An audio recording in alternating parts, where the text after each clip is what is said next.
Oh, snap. What's going on, Mendezville? I got a special guest today.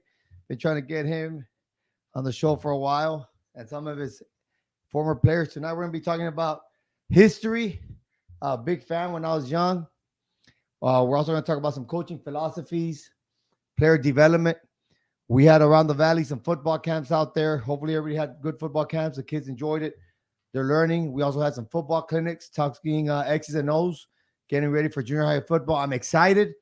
I don't do football, junior high football anymore, but I still get excited. I wish I was there. I miss it, get that itch. But without further ado, let me present to you a living legend, Coach Mario Pena. Coach Mario Pena, how you doing today, Coach? I'm doing fine. Nice to be here. Thank you for being here. I really appreciate the fact that just move this a little bit closer, just a little bit. That should work. So thank you for being here. I've seen you working out. I approached you. I was a big fan. The way I got to know you or know of you, I was a kid. I was in fifth grade, sixth grade, and Fernie Gonzalez was my neighbor. So he was part of the football team. The team that came out with a black uniform for the first time, the demolition crew. Yes, sir. So before we get into the X's and O's and the philosophies, let's just live the glory days real quick. Give us your journey on how you created the demolition crew, that team with John Alanis, Mague Requenes, all those guys. I mean, there was a Charro Indio, all those guys. Just let us have it. Just let us have it. Well, my coaching career started back in 1979. Graduated from Pan American, of course, back then, and started my career actually in Mission at the varsity level. So I put in 37 years into my career, all at the varsity level. I was very blessed, Mm-hmm. to have been given a varsity level right out of college. In Not too many people get 1982. that opportunity. Oh no, no, no. And 1982, that's when I left Mission to go to La Jolla. Became a defensive coordinator there at the age of 25, 26. Wow. Around 1989, I succeeded. Ron Dupree. La Jolla had gone back from being a 3A, 4A, 5A. We were now at the biggest, level in district-wise here in the valley. That's how rapidly La Jolla was growing. And I took over a program that was 0 and 20.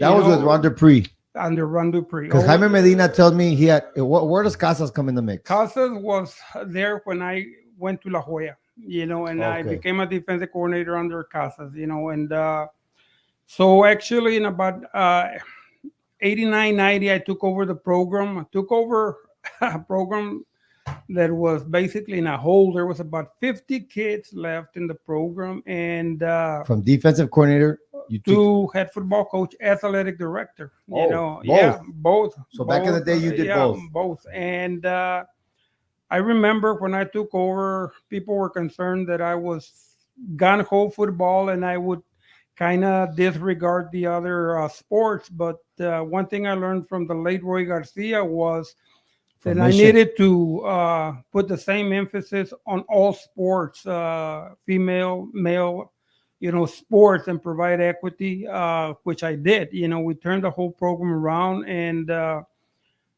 in during my first 3 years, we took our beatings, our bumps and bruises, and man, we had to go and hit the hallways, hit the cafeteria. We needed to get the numbers out, and I vividly remember a lot of people telling me that it was hard to win in La Jolla, that kids wouldn't stay there after school, and kids wouldn't make that extra effort.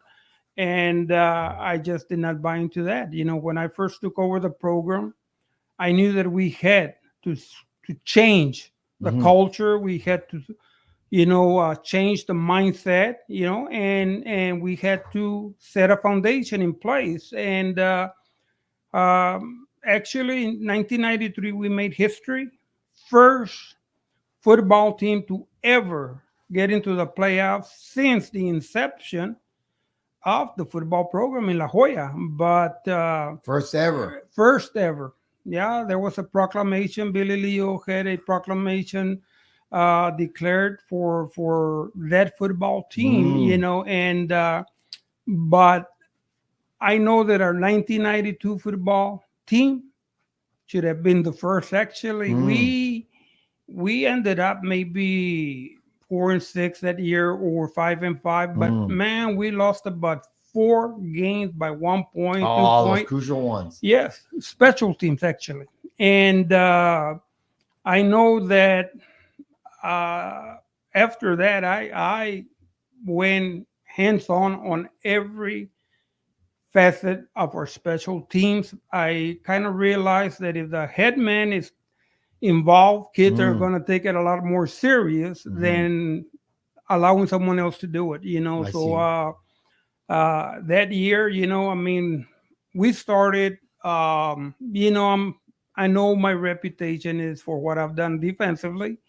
The legend, man. So Defensive. we started, by giving our unit an identity on defense, and we called it the demolition crew. Man. And our goals back then was, to destroy offensive units, demolish them, dominate them, dictate, and demoralize, them. That was our defensive creed on defense, Right. and that was the mindset that we wanted to pretty much ingrain in our players, and but make no mistake, I emphasize total offense, defense. I went with smaller people on defense. I Speed. wanted people that could run, could catch running backs from behind quarterbacks.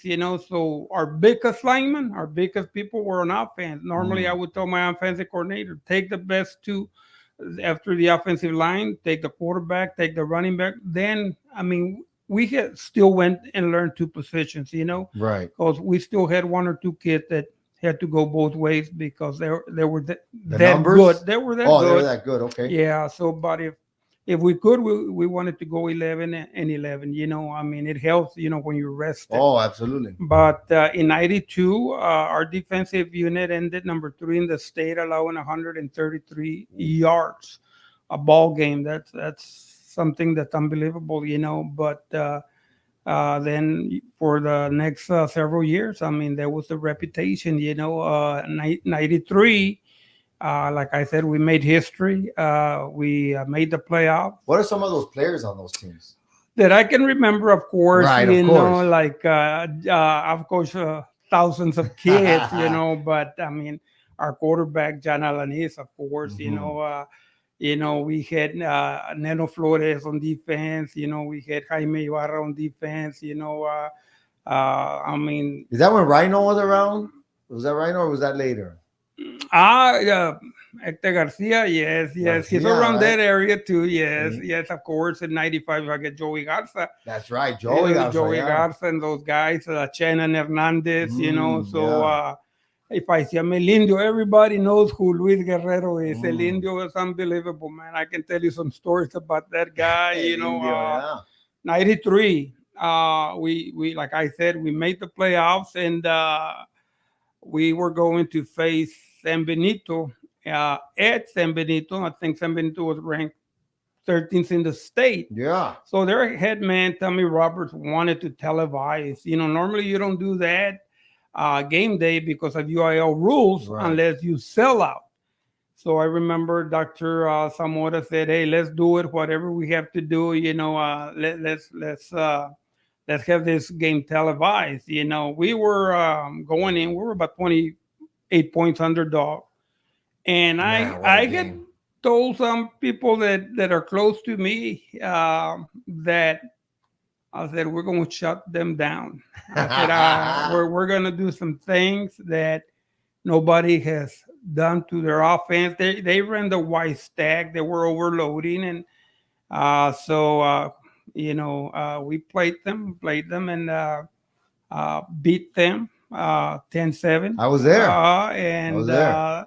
I remember Tommy Roberts telling me after the game, "You just created a monster for yourself, man." I said, "Everybody's gonna expect for you to win from here on Mm, out." That year, I was selected as coach of the year here in the Rio well, Grande Valley. congratulations. Appreciate it. Thank you. So that's a very, very, of course, memorable game.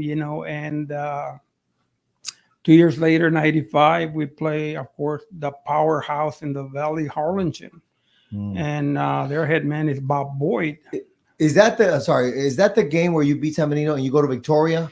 Yeah, Victoria, of course, that's '93, and The we lose. '93 team. Okay, Then after, I was at the Victoria game as well. oh yeah, that was good. And of course, in then about 2 years later, again we make the playoffs, and we're facing Harlingen. And I mean Harlingen, I mean its reputation, powerhouse here in the valley. Man, they've got an offense that's averaging like 450. Oh, that's a lot, I mean, unbelievable especially back in offense. those days in high school Yeah, football. yeah, they had a quarterback that I think had thrown about over 2,000 back then. That's a lot, Yeah. and had great receivers and whatnot. And we played them in McAllen and beat them 4-0 with two safeties. Yeah. And those two games actually in the year 2000, the millennial year. If I am not mistaken, the monitor selected the top 10 games of the last century. And the San Benito and Harlingen game were in the top 10. So Nice. that's Yeah, those are great yeah, games. great games. And, so I mean, that was great for the program and all. I mean, we had established the program, kids were coming out, our numbers Yeah. were way better. So we knew, I mean, that we were going to have kids, that we were going to be loaded for years to come. But Yeah, all the '90s. I mean, there yeah, was so many yeah, athletes at La yeah. Jolla High School. But for me, unfortunately for me, pretty much was given, pretty much an ultimatum to either stay as a head football coach or become the AD. And I chose the AD job because any other position for me at that point would have been a demotion. Because at that time you were doing both I was jobs. doing both, So now it's like, hey, you yeah, gotta split it up, right. So the responsibilities. after 2 years as the AD, I wasn't happy. Mm. My calling was to coach football, to be hands on, to make an impact on kids.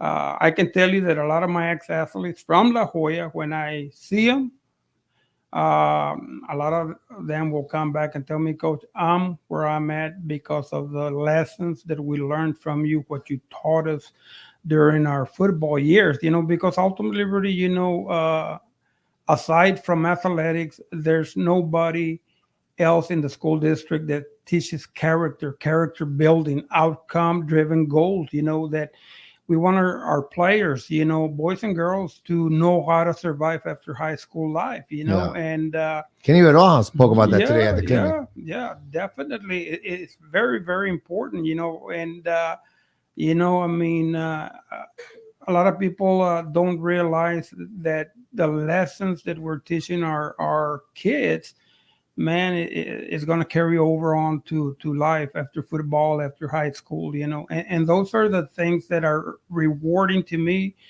when someone comes back to you and, hey, coach, thanks a lot, man. I'm doing this or doing that because of Right. what I learned through athletics. That is very rewarding to hear. I agree with you. I don't see it as much as a junior high coach. The high school kids are more self-aware of themselves and they respond better to knowing what you did for them. And the journey is so then you leave La Jolla, but during La Jolla you had great success. And one of the reasons I had the podcast is why were you successful? I've had collegiate players here, collegiate coaches through via media. Is what was it that you're so successful? So what was it that from you went 0-20 or whatever it was from a losing team that all of a sudden, what was your character building or what were some of the drills that you did? Because when I had Eric Montalvo here last week, we're talking about how, and of course it's a different generation, which we might get into in a little bit, is we remember doing ball fights, stick fight, the one where we the horse or something, A wild horse. the wild horse, things like that. So what else did you do with Well, character building plus the success? ultimately, one of the things that I've always told our players is we don't win football games in the fall. You win football games during the off-season program. Mm. How much we put into it during the athletic period, how much you're willing to put in after school on your own, because the winning programs are putting that work in, they're putting the extra time. So actually it's accepting our philosophy, accepting our core values that we were instilling in our kids. For me, and our model was perfection. We're not about doing things right some of the time. We're about doing things right all the time. And I Mhm. used to tell the players, does practice make perfect? Yes, sir. No, sir, it does not. It's perfect practice that makes perfect. I said Mm. you can practice something over and over and over, but if you're doing it wrong, are you getting better at it? No, you're Mm. not. So it's not the quantity, but the quality of the work that you're putting in. Yeah. And I'm very visual in setting goals. We had our goals, and I had signs all over the walls. I had pride on all the walls. You enter this room, you hit that Yeah, you door, hit the man. pride. You The hit it. pride, You yeah. hit pride. As we walked out to our practice field, we had signs, with, I mean, am I giving it my all today? Walking out, ask yourself that question.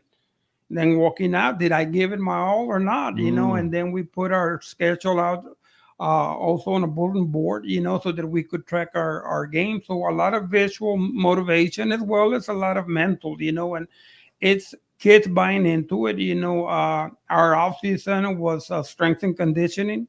What was that like? Then strength and Because we talk conditioning about a lot for about high school weights and college yeah, weights. we for us, I mean, we were trying to get bigger and stronger. That's the bottom line. It was no circuit training. It was heavy weights, heavy squatting. I mean, and then we went through a boot camp phase where a lot of people say what's I mean, we took it to the limits, man. I mean, I told my coaches, if at the end of the period your voice is not hoarse, you haven't given me the effort that I expect. Mm. We're gonna From the get coaches. from the coaches. I said, if the players are running from one station to another, I expect the coach to be running from one station to the Mm. other. Boot camp, military Boot style. camp, military style. Yes, sir. No, sir. You don't speak unless you're spoken to. And I Mm. told our coaches, you get on their face because you know what? These kids need to know how to react during pressure, because they're going to see pressure during football season.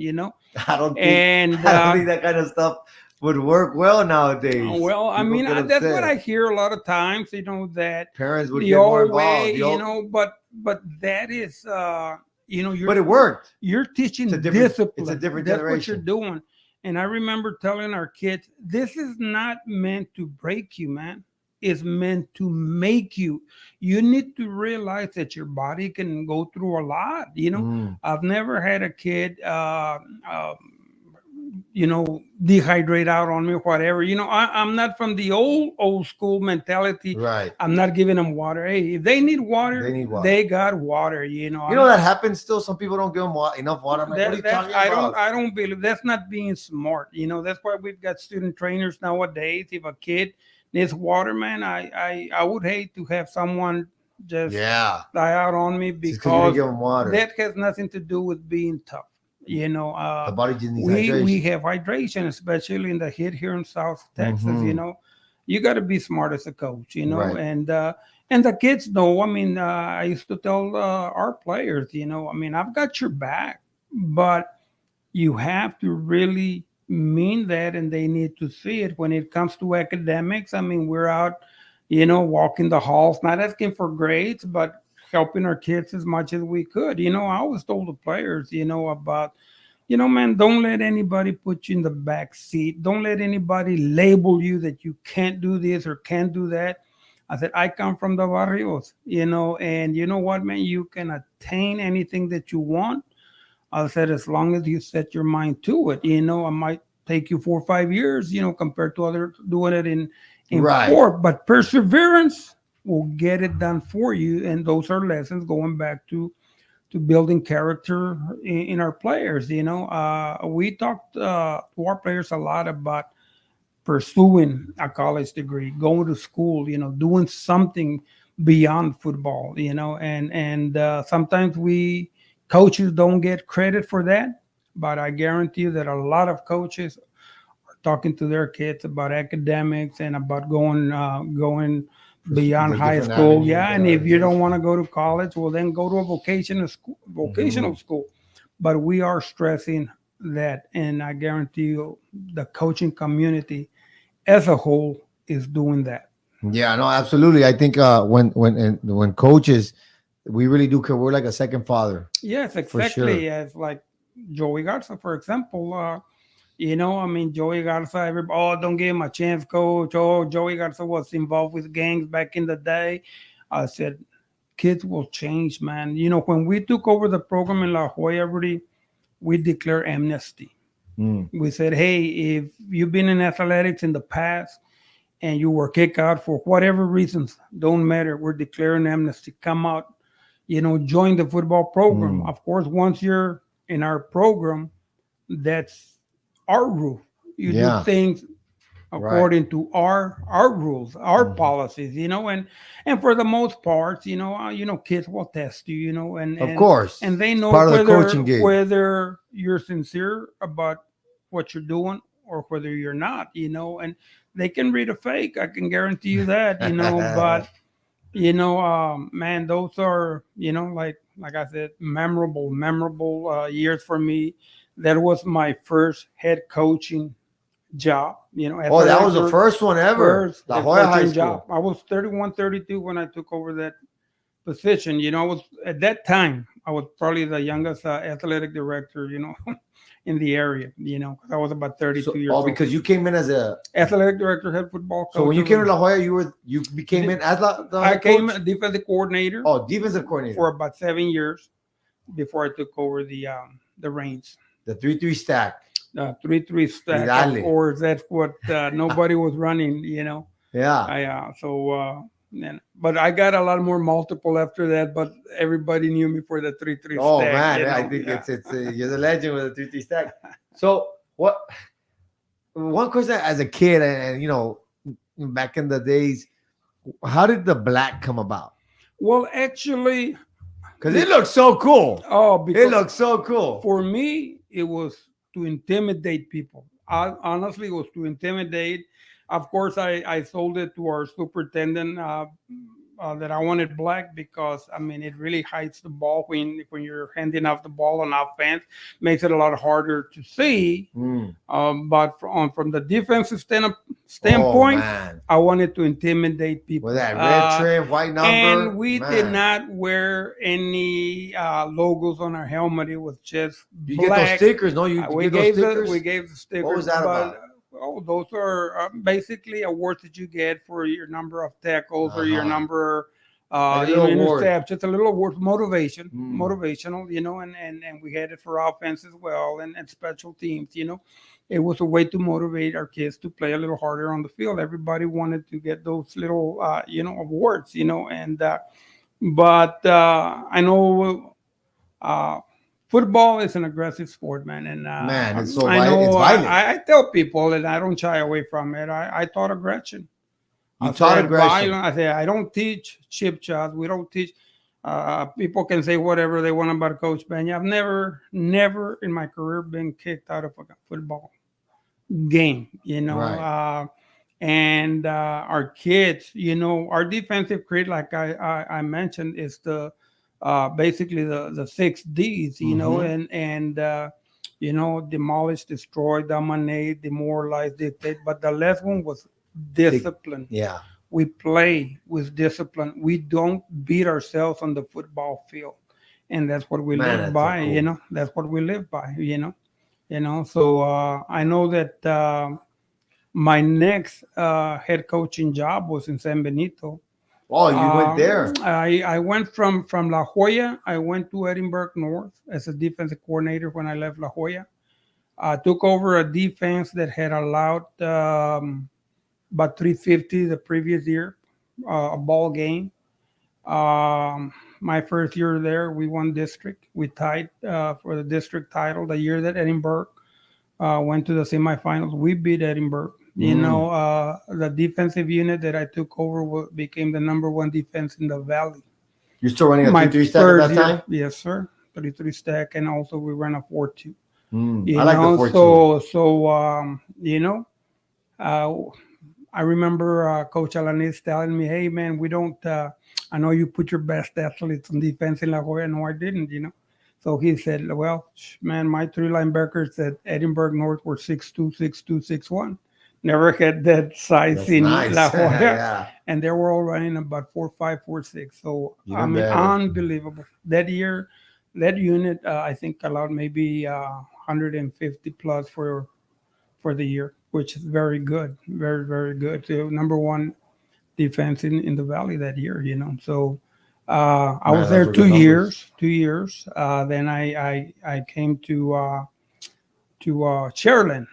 Worked under Fred. My brother was a defensive coordinator, so me and my brother were handling the defense. Mm, I had the title of special team coordinator. mm. Um, I know our second year there, or my second year, my brother was there with Fred before I got there. I remember Mission breaking into the top 10 in the state under Dicus. Mm. And I remember telling someone as well, I said, we're going to shut them down. They had Irvin Taylor. Oh And, yeah, Jamar's oh, brother. yeah, Yeah. yeah, they had Irvin. And, well, we had never run the 3-4 before. Nobody had seen us run the 3-4, but So that was your game plan going I in. wanted to run cover two over the top. That way I could double Irvin, low Mm. and high. Yeah. And man, within the first 2-3 plays, he threw pass to Irvin and he scored. And now everybody, yeah. That was it for Mission. We beat them 10-7. Is that one touchdown? That one touchdown that we gave up. And we took down the number 10 team in the state. Okay, so you go to San Benito when you're in La Jolla, you go beat them, you shut them down. Then you shut Harlingen, then you shut them. So what goes through your mind, or can you walk us through your game planning for the week up for those games, those big Well, games? actually, What's that like? I'm old school, man. I'm breaking down film. I'm taking every play. I mean, on paper, play by play. Then I try to simulate to the max what our kids are going to see Friday night. So for them, it's a man deja vu. We've already done this during our practice. So uh, as a football coach, one of the things that I highly believe in is lesson plans. You plan. Mm, You don't win by luck or hey, success is intentional. hmm. And we as coaches make it intentional by planning and showing them, during our workouts. I used to tell the coaches, I don't care if you're Miles, Manor, Clark Kent. I said, when we set our foot on the practice field, we're going to set the tone, man. Hmm. And if I want our defense to play aggressively, that's what I'm going to project to them. And I mean, Monday and Tuesday, I mean, we go hard, simulating, the place that we feel we need to stop the most, Right. and on Wednesday I start pulling back because I don't want to leave the game on the practice field. I got to Hmm. let our players get their legs back under them, and but everything's intentional, man. You got to make it intentional. You got to practice it, and ultimately, like I said, there's three phases, man: offense and special teams. I mean, I stress the hell out of the special teams because in all my reading that I've done, is special teams can win you three games during the course of the year or lose you three games. So it's important to really be hitting on all facets of the game. And but the planning part of it, man, is so important. I mean, football during football season for me, that's 7/24. You're working, and We burn the midnight oil. We don't get I- paid I- extra. You know, all coaches are different, really. You know, all coaches are different. We work the extra hours, never asking about whether we were going to get paid extra. You know, Ricky, I just had a conversation with Ricky Garcia about that. we did it The old school way. You're gonna work because because you love it. you love it. And You we love just us young bucks are like asking for more money. I'm one of them. I'm asking for more money. And for me, discipline, you gotta have it in place. You know, I mean, I went to San Benito my first year, probably kicked out the best athlete San Benito had because Really? he was testing the waters, thinking, well, this is what I did with the previous head man and got away with it. Well, you know, I remember pulling our staff together and said, look, man, I'm not gonna put up with it. And he was our quarterback. I said, so are we in consensus, you know? And, you know, so, yes, sir. So after, you know, we're struggling offensively, I remember the offensive coordinator asking me, hey, can we go get him? I said, no, sir. No, sir. Because that then destroys my credibility, Right. you know? So, his senior year, he comes back out and then, you know, came and talked to me about wanting to play. I said, well, are you ready to do things my way? He said, yes. That's Randy Reza, who, if I recall right, probably rushed for about 2,400 yards that football season At quarterback. at quarterback. And that's because we were pulling him out during the third quarter. That year we were 12-1. Man. And man, I mean, our by district game, we won like 60-7, and then the area about 55-2. You know, Really? yeah, no. And this was at San Benito. I had someone on offense that really complimented me, and there was George Pena. You know, he's from Rio Grande. Same The OC. mindset that I have.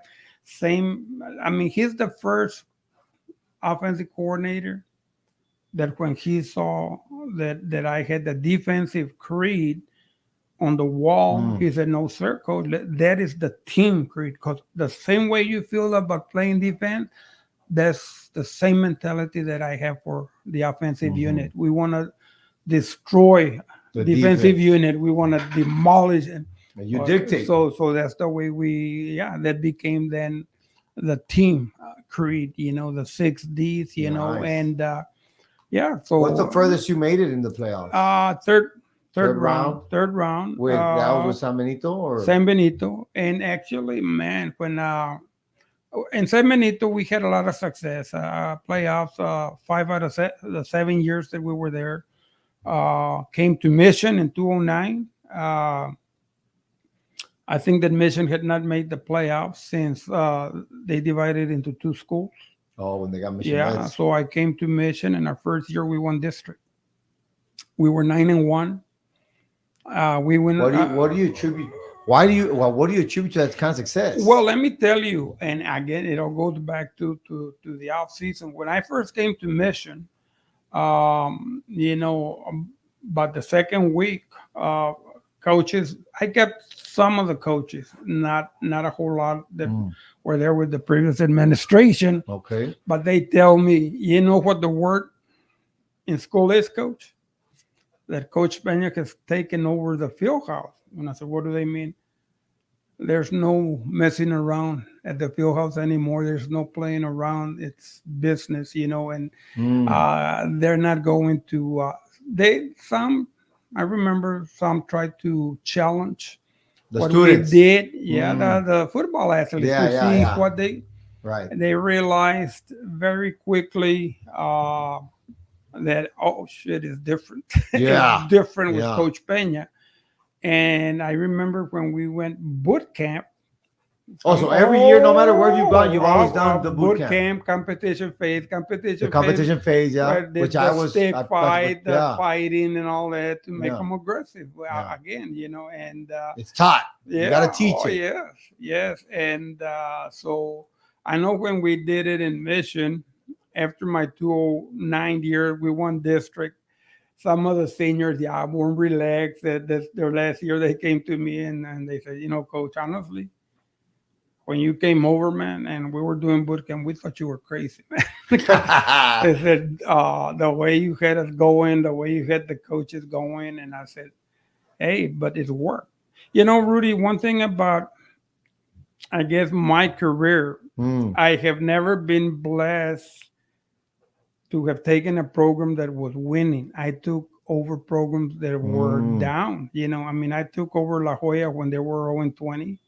I went to San Benito, they were like 2-18.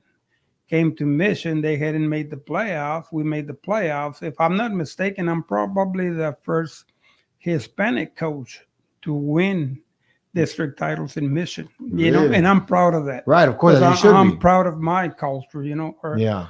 and, so that year we beat Alice for by district, and then we were going to face actually Victoria and everybody. Oh man, Victoria, not Victoria, Gregory Portland, excuse me. Oh, down We're in facing Corpus. Gregory Up in Corpus, Portland, yeah. yeah, and I remember some of the old, quarterback club members telling me, Coach, the last time a mission team played Gregory Portland, we got our butts whooped 77-0.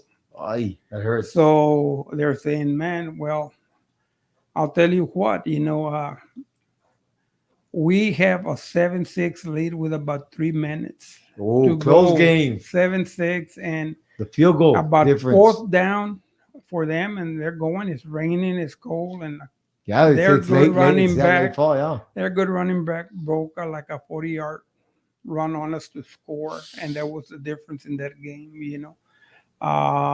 Both defense That showed sealed up to it play for them. for them. And But it was a tight game. I can guarantee their head man came to me and spoke to me after the game, and he had mentioned to me, I heard about how you play defense, coach, and wow, unbelievable.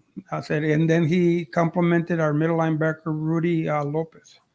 He said, that kid, coach, where's he going? I said, nobody's giving him an offer, man. We've sent tapes out on him, and they've invited for him to walk on. But he said, now that kid that year was selected as the defensive MVP in the state.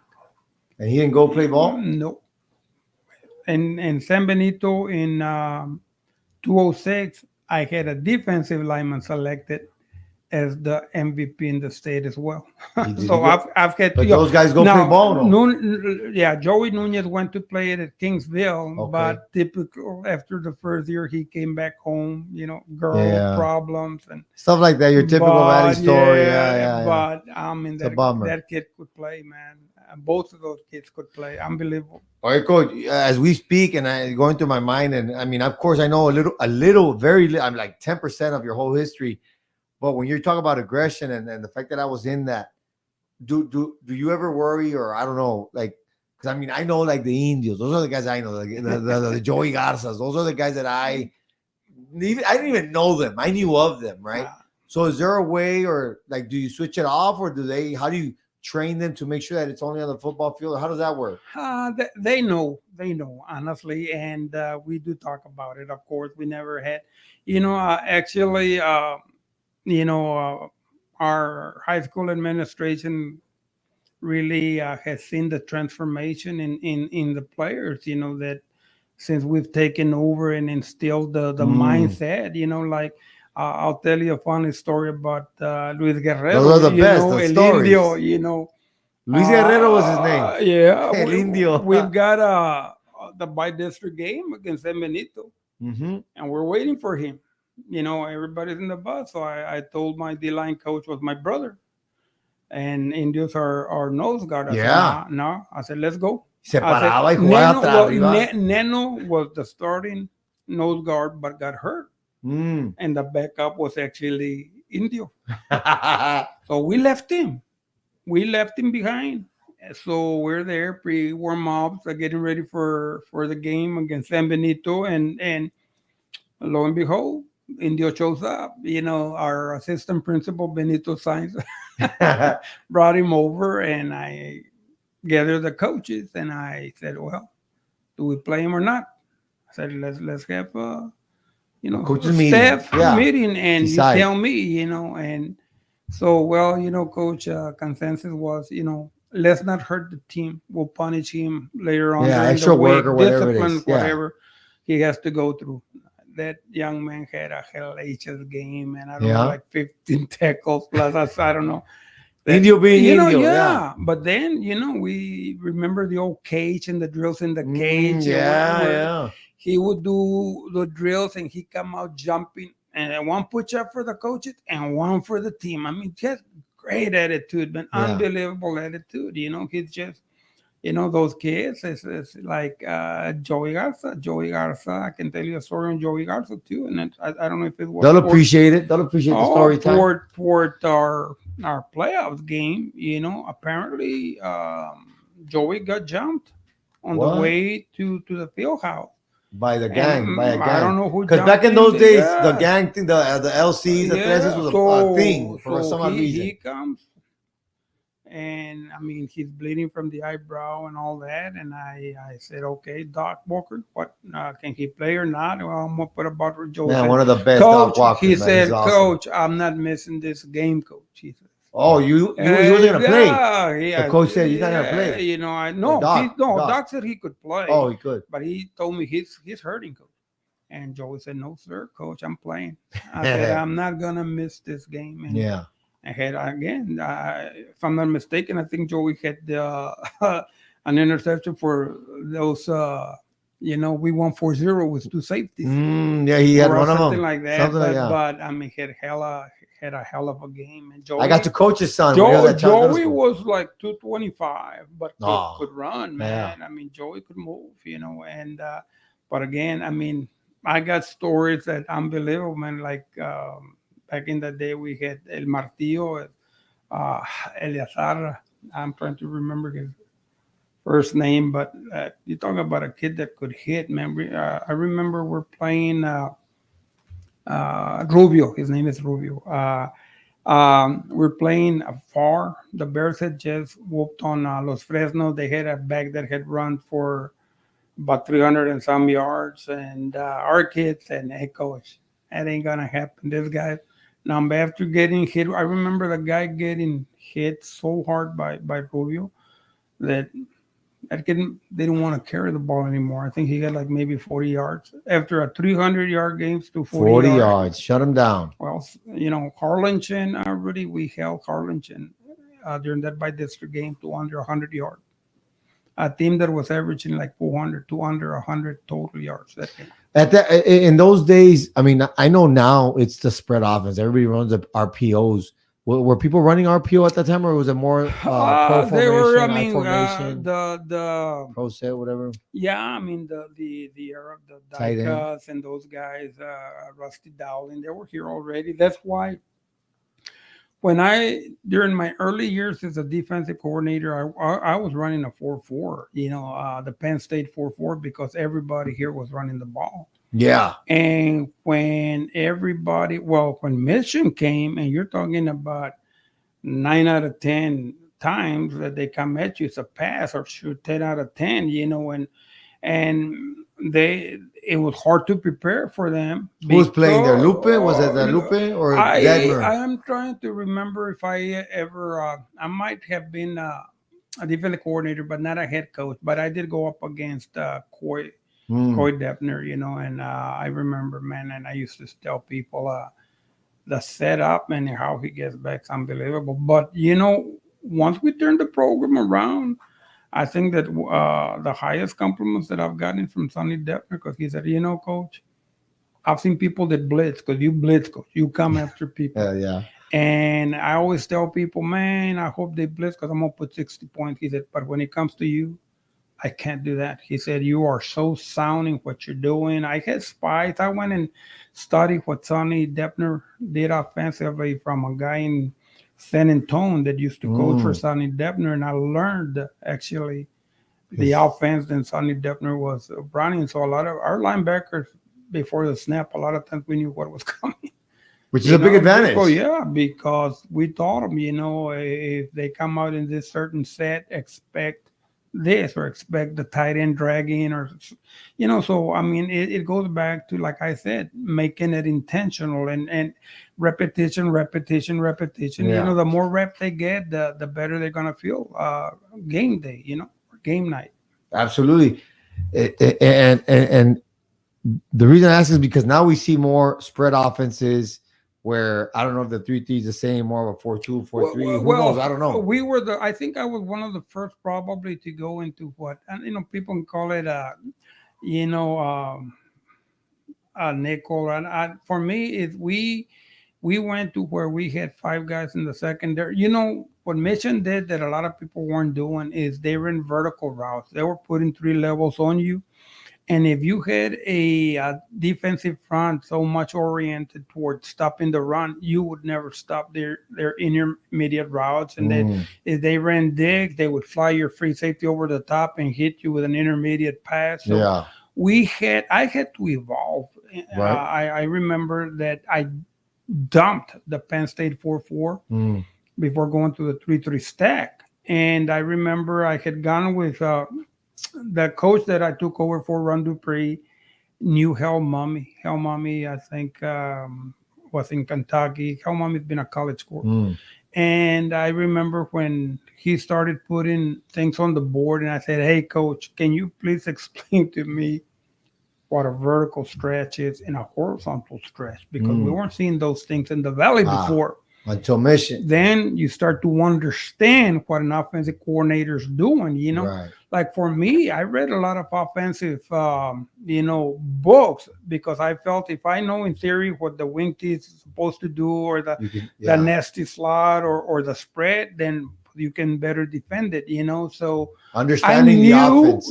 I knew what I wanted to do defense, but I needed to know exactly. I mean, during my years, especially from '92, probably till I ended my career, man, we were averaging like 40 turnovers during the course of the football season. That's a lot. Oh yeah, That's a lot. and we would, we set our goals for the defense. Like in La Jolla, our goal was to always keep a unit under 150. And people say, "Coach, that's unreasonable." No, not to me, and not to the way I want our units to play defense.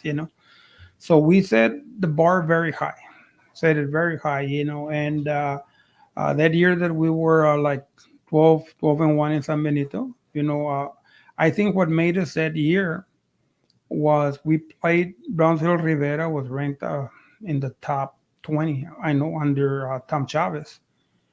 And man, they had a super tough defense as well, and it was a defensive battle, but we beat them. I think we made like 4 goal line stands against Big time. them, big Well, time. that's what a big place. And we beat them like 13-10. And I mean, thereafter, man, our kids just bought into what we were doing and started believing in everything that we were doing. And Cool. yeah, so but those are the memories, that like a lot of times I'll have kids come up to me, I'll remember them facially white, but sometimes the name, Yeah, because yeah. that I happens to tell, me. I You remember tell, the face. man, we've coached thousands of, Yeah. just tell me the school, man. Tell me Yeah. the school, All right, coach. Yeah. So you become the athletic director at La Jolla. Who became the head coach at that time? Freddie Hernandez. Oh, he had good success over there. And he You missed won out on having the first year. They missed out. The second year he was standing up. That's when he hit the Benoit brothers. Yeah, Right? Valde and Kenny. Yeah, yeah. So and he had David Cardenas. You coach David Cardenas? I think he's a freshman, no? Yeah, yeah, yeah. But there was a lot. Like I told you already, I knew we had talent coming up. Man, I gave up stacked the Oscar football Rios. program Yeah, after we had built it, and I knew there Silver was platter. talent coming up, at every level. it was ridiculous. Yeah, so So and I like so let's carry over to the segment of because there's talent coming up. So now you got to make sure that your junior high coaches are on point. oh yeah. You have to make sure. I don't know what it was like for you in the elementary levels, how those coaches were. Because now I'm an elementary coach. Well, actually, vertical alignment is so important. Back in the day, remember that by UIL rules, I mean, our elementaries can be competing against other elementaries. Back in the day, along maybe when I was in the elementary, they could, but Mm, then UIL came in. No, you can't do that. But of course, your loopholes there, of course, become your boys and girls clubs, right. and La Jolla didn't have any of that, when I was coaching, but what we did for vertical alignment was make sure that our varsity coaches were going to the middle schools Mm, to make sure that those kids were already learning what we were doing at the high school. At the same time, I think that it was exciting for junior high kids to see varsity coaches at that level, But I think that when you have vertical alignment and you're already cultivating as much as you can, even further down. I mean, it's gonna help in the long run. Of uh, course. Now everybody's doing, of course, you know, uh, those treble teams and whatnot, and oh so yeah. there's a lot of. So now there's more Taifa, there's more football, there's Oh more flag yeah, football. and rules have changed a lot. UALs have changed a lot. Now that we do the out of us tackling, where your head has to be behind, Yeah, can't put the face mask on the chest. yeah, things have What's changed your a lot. what's your philosophy on that? What's your Well, point of view? I played. When I played, I remember. Man, I mean, water breaks were few and in between. You got hurt. We didn't have trainers. Now kids have better equipment, No, no better doubt. weight rooms to work out in. Yeah. We have trainers. I think the coaches are better trained. Not to put down the old veteran coaches. I'm just saying The knowledge, the the research. research now with CTE coming into the picture. I mean, uh, we coach the way we were coached, and then we coach by what we learn. I mean, you go to football clinics. We used to go to catch, spring games, or go. University would put football clinics. I mean, I Mm, remember going to UT, TCU, Baylor. Where I got the idea of giving our defense the identity. I used to call our defense the demolition crew. yeah. I got that from A&M. They were the wrecking crew, man, and I Mm, liked it when I went over there. Man, these guys are the wrecking crew. They I said, what can I do to kind mm. of instill So that in our that's where player? it came from. That's where it came from. And then how we play defense is, I mean, I remember seeing Miami, when Jimmy Johnson was back in Mm, Miami, and the speed factor on defense. And so when we started doing what we were doing, I was playing, our D lines were basically your linebacker prototype. They mm. weren't 250, they were 180, 190, Strong and Yeah, fast. yeah, yeah. So that was my philosophy. I didn't want somebody that, yeah, if somebody's coming straight at you, you're gonna make a play. But what about running somebody down? Yeah, the pursuit drill, and you go to it. And funny story when you mentioned about the coaches and the work ethic, and we talk about right now a while ago, well, how the old generation of coaches was, I'm doing it because I love being here. I want to be here. The new generation wants more pay. Yeah, and Of I don't course. want to be. I'm not gonna label, but I just know I'll speak on behalf of the old coaches, and Yeah. I can tell you that we never asked about the extra days or the extra pay. We did what was expected, and I think that we all believe that if you're in it because you have a passion Yeah. for what you're doing, you don't mind doing the extra work, and but I know it's not the same anymore. It's not the same. Times change, but so what I'm leading to is I believe you because I have a funny story. So I'm refing a junior high game. I don't know what a freshman game, and I'm with Nevares.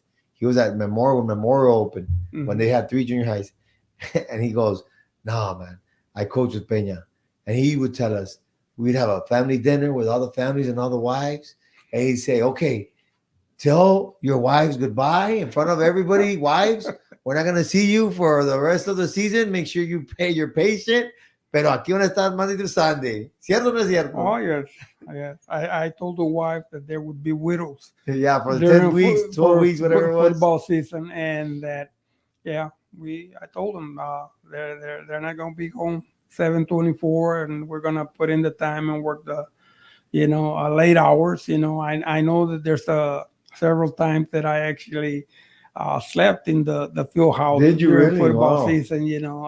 Because I was working.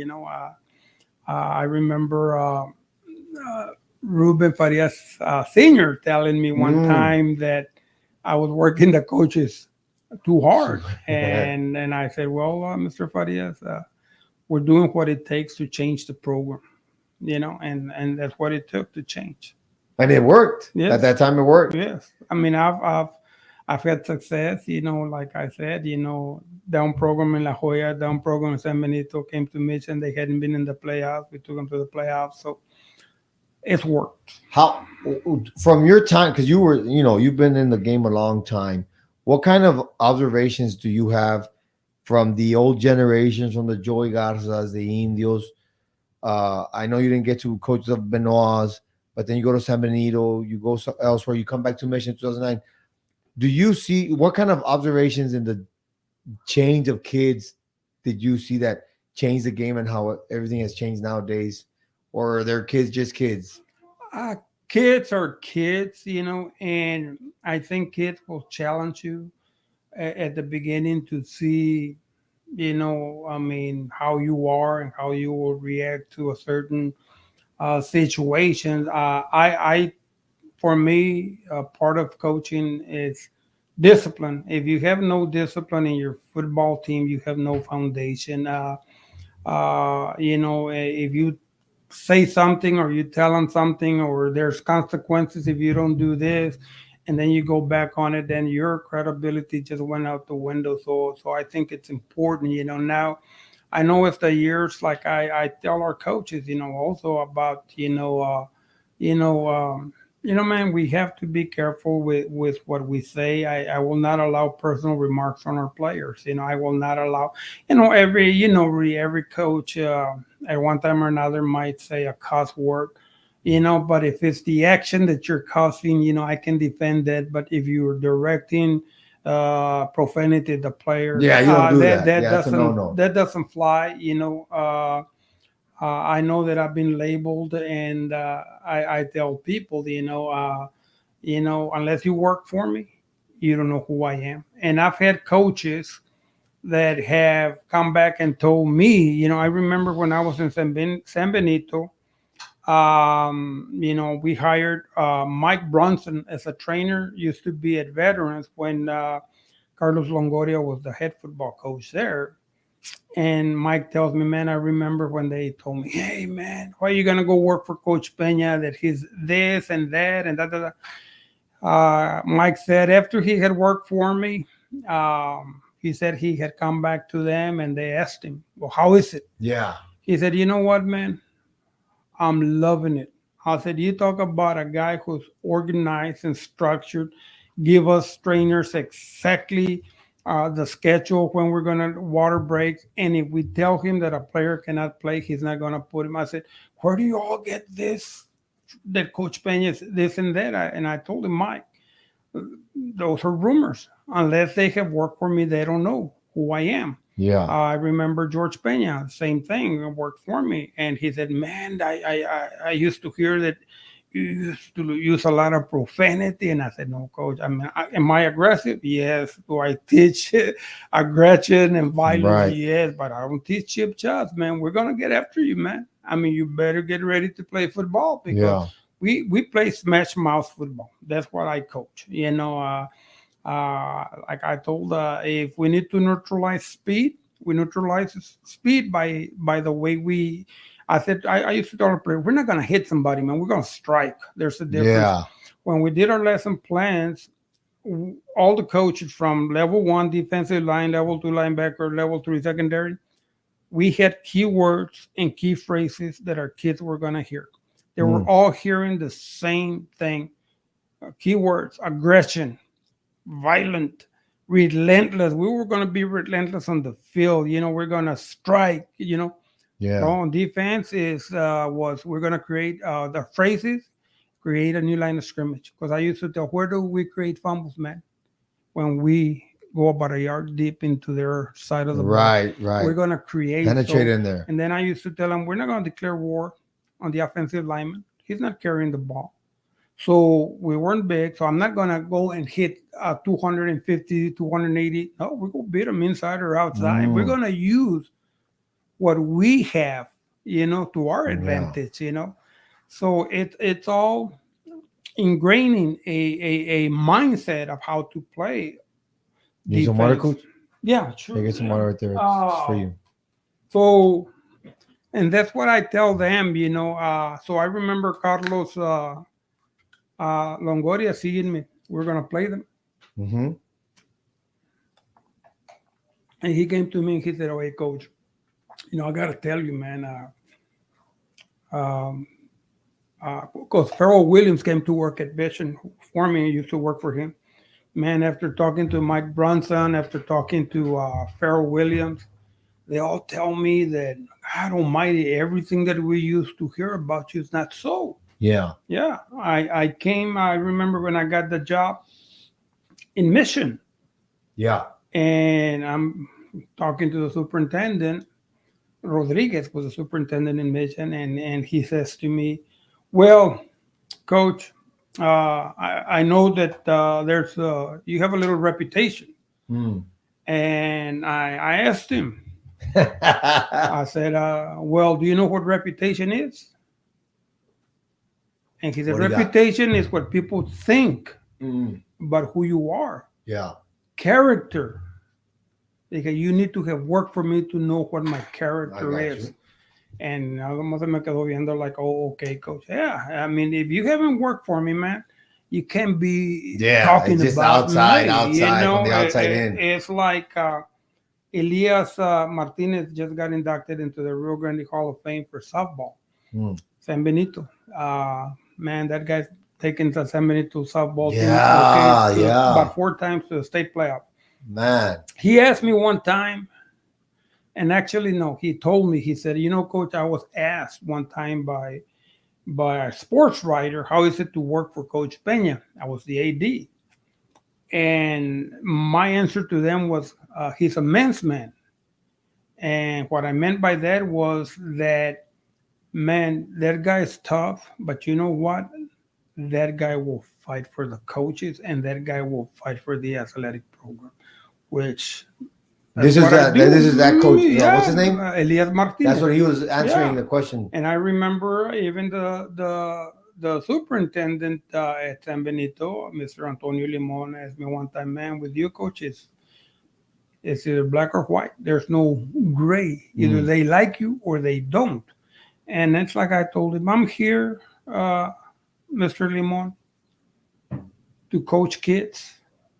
I'm here for the athletic program, and I'm not here to play politics." I said, "I love what I do."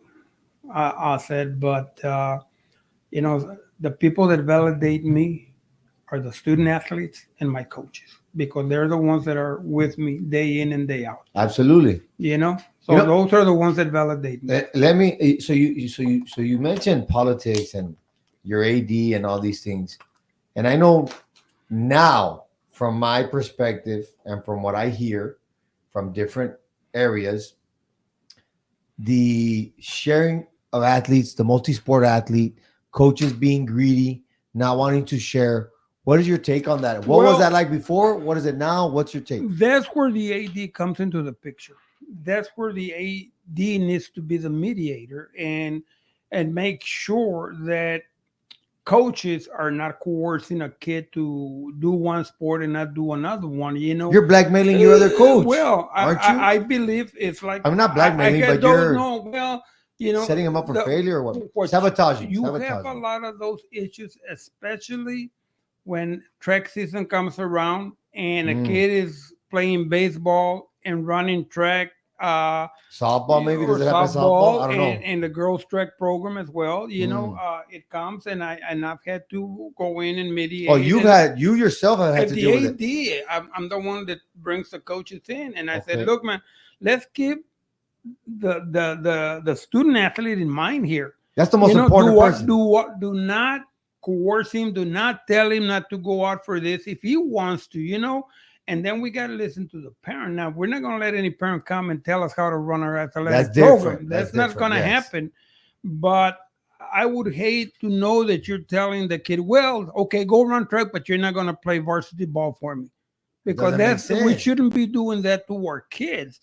Instead of doing that, let's find as to how Work we together. can do both, and I see where they're at, like, well, what if my kid goes and pulls a hamstring during a track meet? Now I can't use him.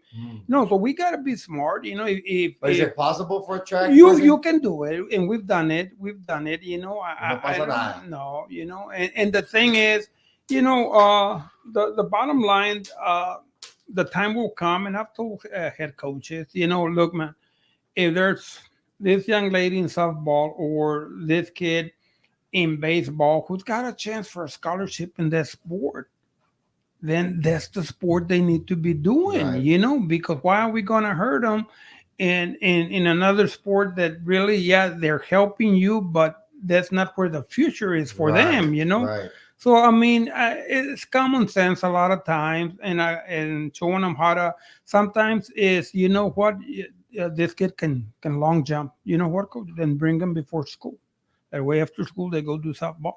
Right. Find Or ways, baseball, find whatever it ways. might be. Yeah, find Because you can ways. do a morning workout, the athletic Yeah. period, and the after school. Find ways to cultivate. Of course, there's an 8-hour rule, but there's ways to work around and ways to share an athlete, as opposed to having coaches basically don't do this or don't do that, because in the long run we're hurting the kids.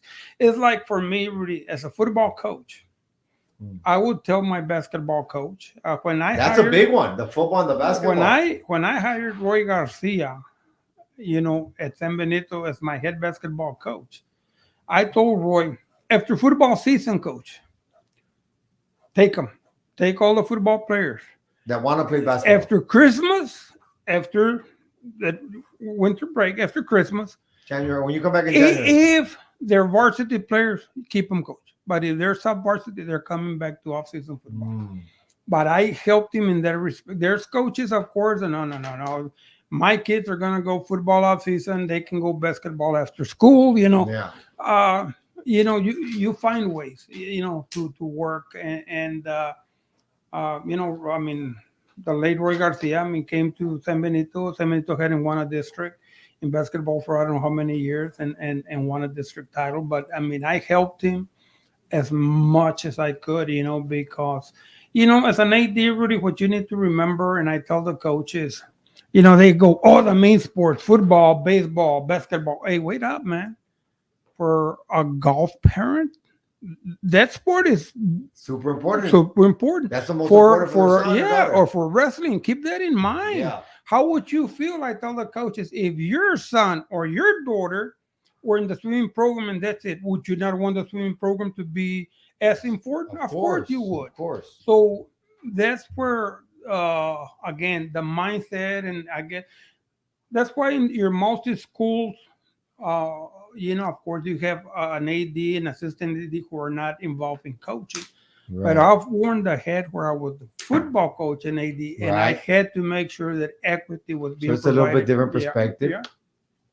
That's why. So you were around with how when Ricky Gomez was around Oh, in yeah. basketball when they were to Yeah. play at UT Yeah. Pan Am. Yeah. Did any of those basketball players play football, or was there? No. It wasn't- We tried getting Ringo out, his brother. I remember. Ricky was, Rene Zamora. Rene Zamora was a Oh, guy- he's there right now. Yeah, a Rene. hell of an athlete in basketball, man. And I'm pretty sure that he could have played football, Yeah. But you can't, like I said, sometimes you've got to know way he's not coming up. Now, to me, I think if they can do multi sports, it's going to help the overall program. It will help the overall program. There's some basketball players that, man, could come in and be hellacious athletes as wide receivers, secondary players, Yeah. So, but if you get it across to the coach, I mean, you help me, I'm gonna help you, coach. During your during your season, I'm gonna push the football players out to play basketball. Yeah. So we had success. I was honored um, in San Benito as athletic director of the year. Nice. Yeah, yeah, Another accolade. Congratulations. yeah. I've been named coach of the year in the Rio Grande twice in football and athletic director of the year. I mean, and in San Benito because we turned the whole program around, not just football. What other challenges do you face in your experience that you say, oh, you know what, this was a tough one that you can educate us a little bit on? Just how about a parenting issue? What kind of parenting issues would you I come don't into know that play? I've had a lot because I think people people say that my looks, Mm, people were afraid of me. I'm very, very, very intense. Uh, uh, my secretary at La Jolla, who's now a board member here at Mission, Betty mm, Mendoza, okay. said that she would be approached by people and they would ask her, is Coach Pena always mad? And he goes, no, no, it's that you just don't. You've got to get to know him. Hmm. But during football season, he is very, very intense. Same thing wherever I've been at. I had in my 37 years of coaching, I think I had one parent come and challenge me here in Mission because I was sitting down my starting quarterback because he hadn't practiced. And she came into my office trying to come at me a little aggressive. And the first time she used a profane word, I said, "This meeting's over. Get your son and get out of here. Your boy's out." I said, "Athletics is a privilege, not a requirement. Yeah. If your son is going to be in this football program, then he will abide and comply to the rules. And it's not fair to other kids that he thinks he can play and not practice." No, after that, the kid, no, mom, you see what you did. So no, no. I mean, I've never had parent issues. Actually, I guess a blessing for me, So it's more of the from the coaching side, maybe from. Coaches, no, the hardest thing in coaching for me was the AD or even football is having to terminate somebody, because I mean, No one looks forward to that. no, because it's going to affect their livelihood, But if somebody is not giving me the effort, that I expect, they're not going to work for me. But I remember telling coaches in other sports and head coaches, just the way I'm under the magnifying glass Mm, for winning football games, I am going to put you under the magnifying glass. Now I'm going to give you what you need. I mm, will provide for you what you need as an athletic director, right. but I will hold you accountable. So so you mentioned that, and I had Eric here the other night, and it's, can we agree that the varsity head coach, what percentage of his job is you need to win to keep your job? Like, let's not beat it. Let's call a They spade a need, spade. look, I hear it, Rudy, and I've heard it from people, and you might hear it from certain people in the school system that is not about the W's, but it is. If you don't win, you will not retain your football job. 2, 3 years Don't down the matter line, how great you are, character whatever. building, or the No. kids, If or you don't college. win, eventually it's going to catch up to you. Usually during my era or time was, if you don't win in 3 years, man, you're gone. Yeah, And I think that's a common thing. yeah, so um, I know that that's what I believe. Yeah. That you've got to produce. I used to tell the coaches we're in a business of production, man, and the bottom line, I mean, what do we tell our kids? I mean, are you a pretender or a contender? Mm. I mean, it's the same thing with us. Oh, he's got so much potential. I said, potential doesn't win football games. Yeah, we talk about that word It's potential. production. Yeah. So if you don't produce, you you're gone, man. I was talking to one of my I was an athletic coordinator, Dr. Science, and I told him one time because he was saying like, I really never got on you guys, but the one time you did get on me. He told me one time you did get on me, coach, and you're talking about how come we didn't get here on time.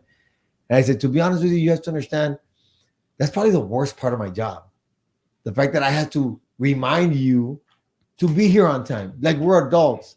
How would you go about, or did you ever have issues? Oh man, my pet peeve is in as far as administration of my staff Right. is for someone not to be on time. And on time means 15 minutes early. Look, that's right. For coaches, Yeah. I was commuting from Mission to San Benito for about 3 months till I decided to buy a trailer and live over there. But I would get up at 4 in the morning. I was having 5:30 meetings in the morning, and the coaches were, well, I wanted to see who wants to coach and who doesn't Yeah. want to coach. I had staff meetings with all the staff at about 6 in the morning, and I again went through my policies, went through, I have expectations for coaches, and so that's the bottom line is you need to find out, and surround yourself with people that are loyal to you, but you want people that have good work ethics. That's the bottom line. And like I said, and I go back to academics. I would always tell my coaches, first and foremost, man, you are a teacher. Right. The bulk of your earnings come from your teaching salary. Yeah. I don't want to have to go and defend you with a principal because you're not doing your job in the classroom. And I always had a saying for the coaches: help me help you. Yeah. Don't expect me to go put out your fires, man. Help me help you. If you're doing your job, I'm gonna fight for you. But how can I go fight for you when you're not doing your job? Which makes it tough. Yeah, yeah. Well, did you ever have like in the junior high level, so a lot of success? I didn't play football in high school, but man, you had a great coaching staff. Yeah. How did you go about, or what was the hiring process in your day? Did you pick and choose who was going to be the coach? Yes. That's At what the junior high. the good thing for me at La Jolla and San Benito, that as the AD, I was directly under the superintendent. Direct. Directly, not under anyone else, not under the high school principal or an assistant superintendent. really? Directly under the Okay. superintendent. The one thing that I will always give Dr. Zamora credit for was when I took over the AD job. Dr. Zamora told me, Coach, one thing that I want to impress on you is knowledge is power. Learn your job, learn the UIL rule, learn. And Rudy, I became one of the better um, directors as far as knowing the UIL rule book What's allowed, what's inside not out. allowed, hours. It's important, man, to Yeah. know that because you become the resource for your coaching staff when Yeah. they have questions. So I remember Dr. Zamora impressing on me to do that. And he also impressed on me to go back and get my master's, which I got my master's in administration, mid-management, that was important. I never had, I guess, my drive was not to become, of course, a principal. My drive was always to be the athletic director, Yeah. football coach, and Right. really, a lot of your superintendents are ex coaches, and but I loved what I was doing and making an impact on kids. So, but when you were the athletic director coach at La Jolla, you hired I hired middle school, on up, and I would fire them if they weren't doing their job. you would fire them. too. Yes. Well, did that happen often? Not so much at the middle school, more so usually at the high school. Right. San Benito, the same thing. San Benito, I had a great situation But then again, because the superintendent, there was a staff meeting. I'm there with all the principals, and he would tell the principals when it comes to PE, health, ISS, those slots belong to Coach Pena. Because of the coaches I needed to hire. Right. When I came to Mission, it was different because I wasn't the athletic director. I was the athletic coordinator, head football coach. Admission. In Mission, junior high coaches don't fall under me. They fell under the principal. principal, yeah. Now it's very hard. I had no say on who worked at the middle school, so it's real hard then for you to go and demand So in your on them. opinion, you like the system where you, as the Oh, athletic yes. director of football, you're the one Yes. that hires them. Hey, Yes, I need you to because be on point. You need to yes, be, exactly, because now they're gonna do exactly what you expect them to do, and as far as having vertical alignment and all that is so important, and the fact that you're the one yeah, hiring them, yeah, you trust who you're in hiring. in our profession, Rudy, you've gotta have loyalty, man. It's so important to have loyalty. I used to tell coaches, flat out tell coaches, if I ever hear that you're stabbing me, I will fire you on the spot. I said, because you know what? You don't need to like me. You don't need to be buddy with me, but work for me. Yeah. Work for me and be loyal And to for the me, kids, at the end of to the day, the for program, kids. and to the kids. Yeah. But how can you be working for us and behind us you're stabbing us? That doesn't work in our profession. You need to be loyal. It's a bummer because sometimes UIL finds out about things, and it's not even cheating or just somebody reporting or somebody's a coach is sabotaging another coach's program. Like we're all together here. We're all I here used for the to kids. tell, I've given coaches in other school heads up, when I hear something. Yeah. Professional courtesy. Yeah. We're in the same profession. I remember Alex Leal one time at a clinic here in the Palm City Clinic, telling he was one of the speakers and telling you young coaches, you need to stop trying to move up by stabbing or cutthroat. Yeah. Hey, we head coaches really know when somebody needs to be promoted because we look at the work ethic, we look at what you're doing. When I was in La Jolla, I promoted Manuel Flores from junior high to a varsity coach because I was impressed with what he was doing at that level. And a good classroom teacher will be a good coach because it goes hand in hand. It's somebody that knows how to plan. Right. So, but yeah, unfortunately, there is, of course, all that.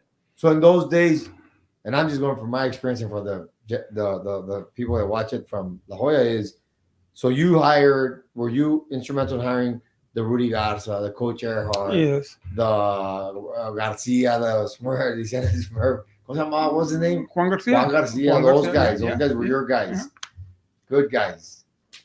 Joe Pena. Joe Pena was the coordinator of one of the middle schools at Nelly's junior high, actually. Uh-huh.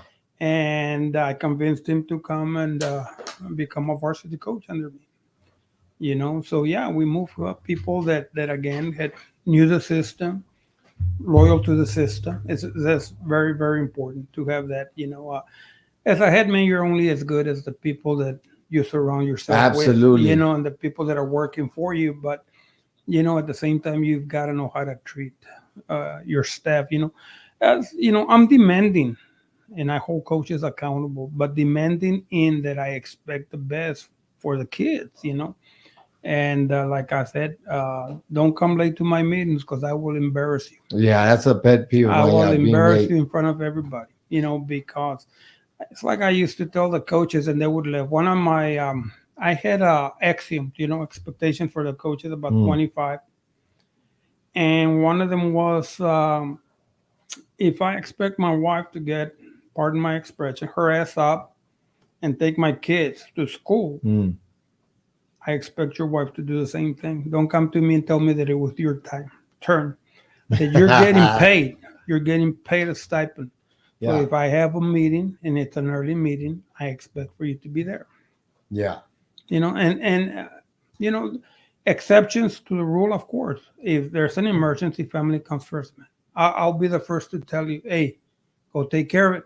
We will cover for you if we need to cover your class. But not a big pattern. But the exactly, that's the thing. Or don't try to pull something over my eyes because it's gonna come back and people are gonna find out. Oh yeah, people always find out. And people know, So Um, you just have to, be.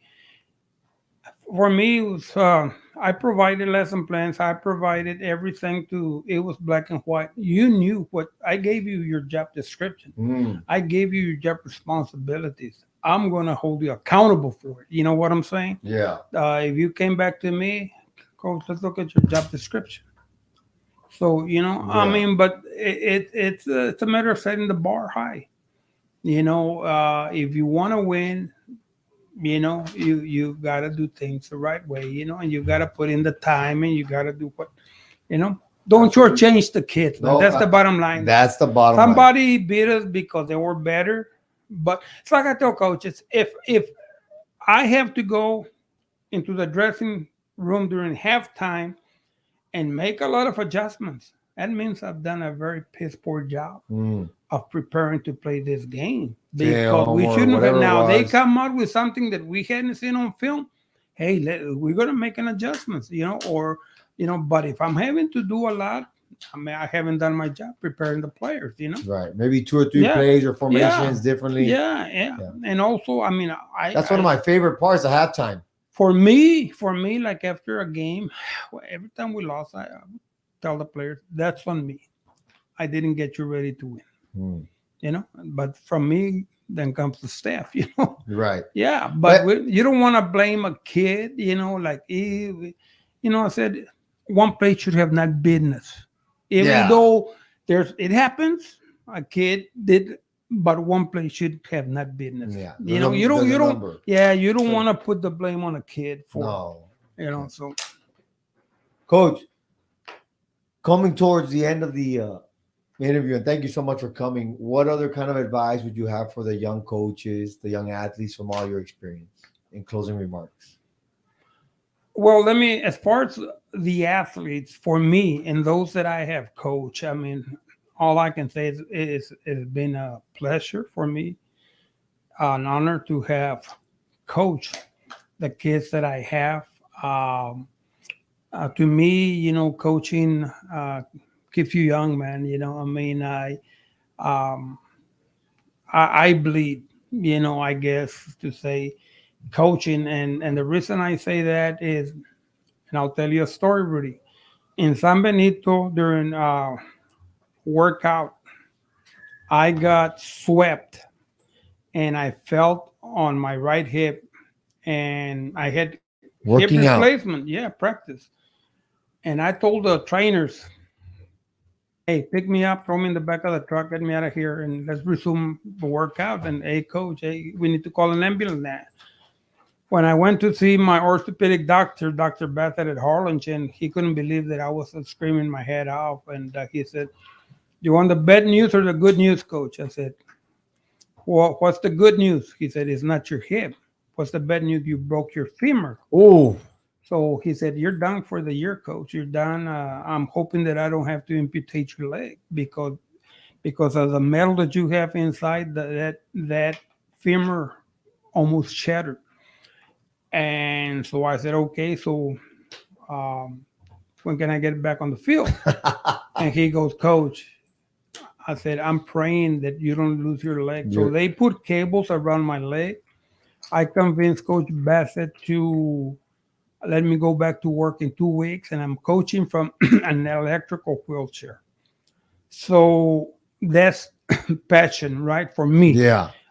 Some might call it stupidity, but I just did not want to let my players down. That's Yeah. the way I felt. Uh, as far as the advice for young coaches to me is simply, you got to love what you're doing. And if you're in it for the money, that's not where the money is, because you're going to be asked to work extra. It's a 24/7 job during football Man. season, Yeah, man. it is. And, but I can truly tell you that if they love what they're doing, they can definitely make an impact on the lives and the minds of young people. And that's what I would hope that they're in it for. That is what I honestly feel that it's rewarding, to know that you've had a positive influence on someone, you know. It's so fulfilling. Yes. It's so fulfilling. Yes. And they appreciate you for that. Oh, yes. In their I see, adulthood. you know, you're working at True Fitness. I go work out. Yeah. I see a lot of the players that will come Yeah. up to me, you know, and they'll talk to me and reminisce with Yeah. me. Jaime Medina, as you mentioned. Yeah. War stories. Some of Yeah. these guys get better as they get older. They get better. You know? From a 4.7 to a 4.4 the 40. Yeah. Yeah, man. Coach, thank you so much for being here. I really appreciate you. My pleasure, Rudy. My pleasure. Glad I ran into you. Tufin and Jaime told me about your stories. Thank you so much. Mendezville Live, thank you so much. Hopefully you enjoyed. Coach Pena, the legend from La Jolla SD, Demolition Crew, all black, the good old days. Thank you.